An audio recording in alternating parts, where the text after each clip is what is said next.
et vous avez déjà réalisé des actions concernant la sécurité dans le village, la vidéoprotection et sécurité routière avec des dodanes. Absolument. Voilà. Nantouillet, 280 habitants.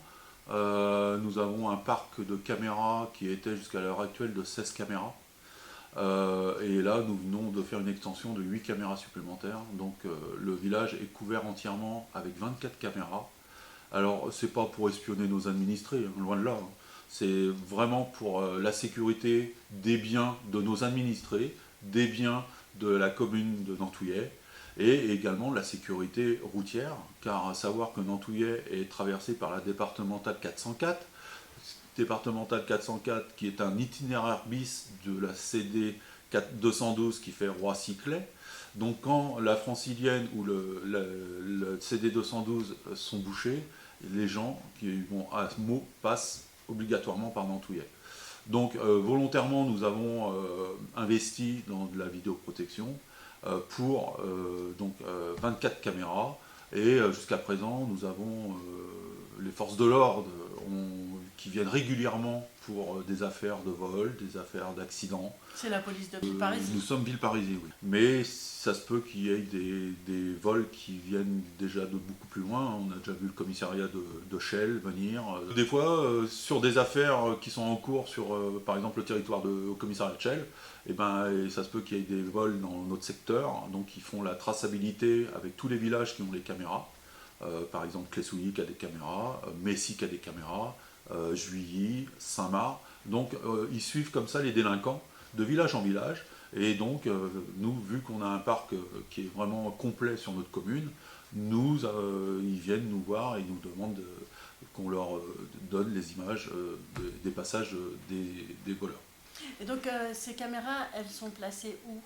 Alors ces caméras sont placées essentiellement sur l'axe principal de la départementale. Entrée et sortie de ville, on voit. Oui, entrée et sortie de ville.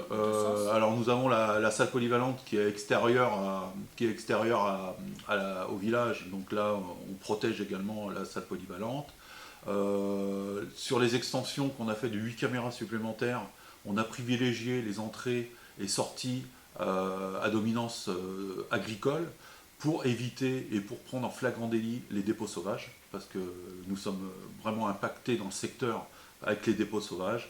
Donc comme ça nous permet de prendre les véhicules à charge ou à vide, et on réussit à avoir les plaques minéralogiques qui sont, c'est vraiment remarquable au niveau définition, et donc on arrive à remonter et à faire les infractions par rapport à ces choses-là. Il y a déjà eu de la verbalisation pour des dépôts sauvages ? Absolument. Donc les gens avaient déposé quoi ? Alors pas plus tard que l'année dernière, hein, il y a un an, on a eu un camion qui m'a déposé pas moins de 10 tonnes de gravois diverses, hein, du tout venant, des fenêtres, des pneus. À savoir que ce véhicule, c'était un camion qui est arrivé par la commune de Vinante à midi à charge, et parce que Vinante est aussi doté du même système de caméra que nous. Donc j'ai appelé mon collègue de Vinante qui m'a donné les vidéos de ce camion à midi, donc plein, et à midi et quart qui traversait mon village avec la benne vide. Donc là on a pu remonter jusqu'à une société. Et voilà, d'ailleurs l'affaire est toujours en cours, hein, c'est pas résolu. C'est pas jugé ? Non, c'est pas jugé encore. D'accord. Mais donc c'est une société qui venait d'où ? Alors le siège social à Montry. Ah, une société de la région ? Oui, c'est une société de la région, tout à fait. Donc c'est une société de maçonnerie, de travaux ? Absolument, oui, et au lieu d'aller payer 1 000 € à la décharge, on va mettre sur les chemins communaux, voilà, c'est toujours mieux de gagner 1 000 €. Mais 10 tonnes, 10 tonnes, c'est énorme. C'est beaucoup. Ah, c'est énorme, c'est énorme. Et là, actuellement, on a beaucoup de déchets de fibres de ciment, hein, donc d'amiante. On a 2 gros tas sur la commune. Là, donc, comme c'est sur la départementale, ça va être le département qui va prendre en charge. Mais bon, il y a un délai aussi. Mais si on laisse un tas, de toute façon, les gens ils vont aller rajouter dessus et puis on s'en sort pas. Mais là, vu que c'est de l'amiante, il faut faire appel à une société spécialisée.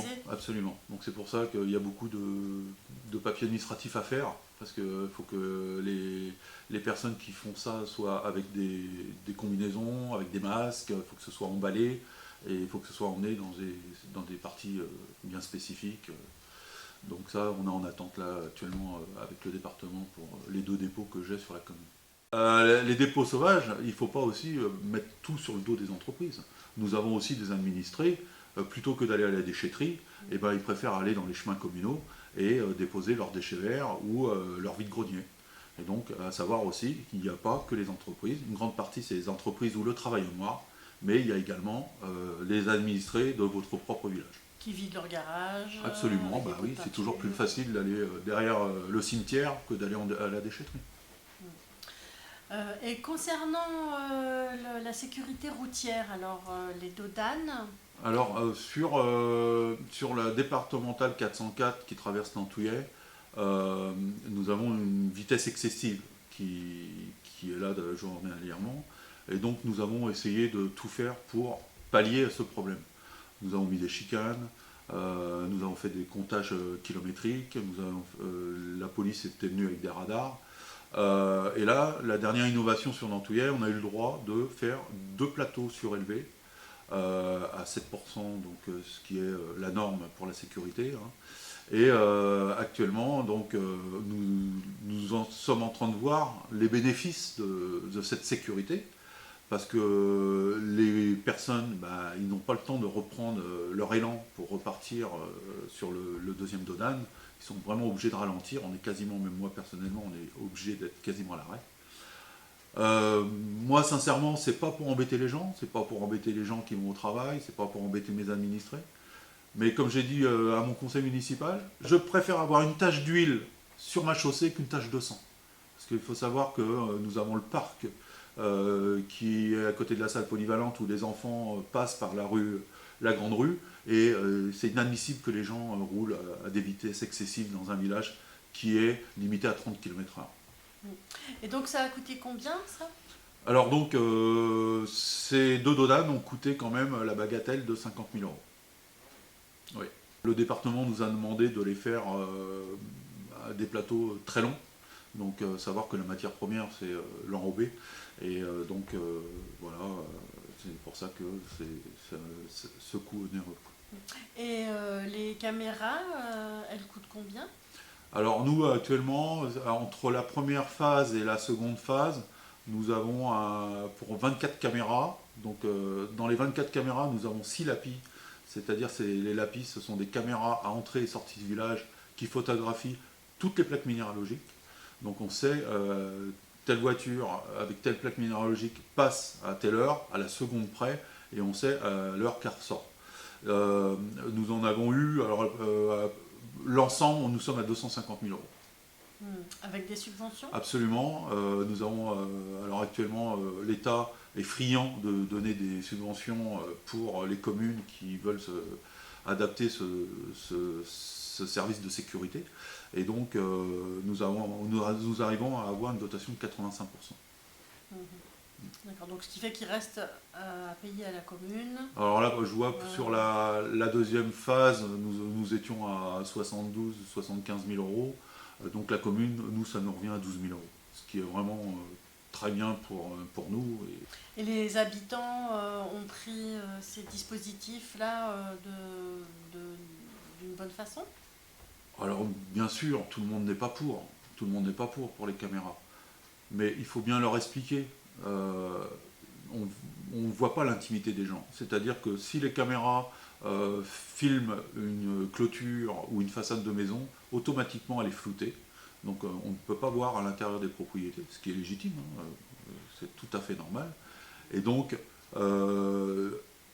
en leur expliquant que c'est pour protéger les biens communaux et leurs biens à eux, parce que nous sommes remontés quand même sur des cambriolages, donc c'est pas négligeable. C'est-à-dire que ça a permis de résoudre des cambriolages? Des cambriolages. À trouver les cambrioleurs? Absolument, donc on a remonté pas mal d'affaires. De gens de Nantouillet qui avaient été cambriolés? Des gens de Nantouillet, des administrés de Nantouillet qui ont été cambriolés par des tierces personnes à l'extérieur du village, bien sûr. Mais nous réussissons à remonter pas mal de choses, qui est de l'incivilité aussi au sein des bâtiments communaux, des dégradations. Donc voilà. Quand vous mettez le fait accompli avec des images qu'on ne peut pas nier, eh ben, c'est quand même très important. Il y a beaucoup de cambriolages? C'est par moment. L'année dernière, on en a eu 2. Oui, c'est par période. L'année dernière, on en a eu 2. Alors, l'avantage des caméras, c'est que c'est indiqué, et puis les gens qui cambriolent connaissent les caméras. Donc, c'est vrai que malheureusement, les problèmes se déplacent. C'est-à-dire qu'ils vont dans les villages ou villes qui n'ont pas de caméra, et c'est là qu'ils font les dégradations. Oui, mais c'est pas fait pour ça, c'est fait pour protéger Absolument. non tout, enfin, Tout le à fait. village. Ouais, tout à fait.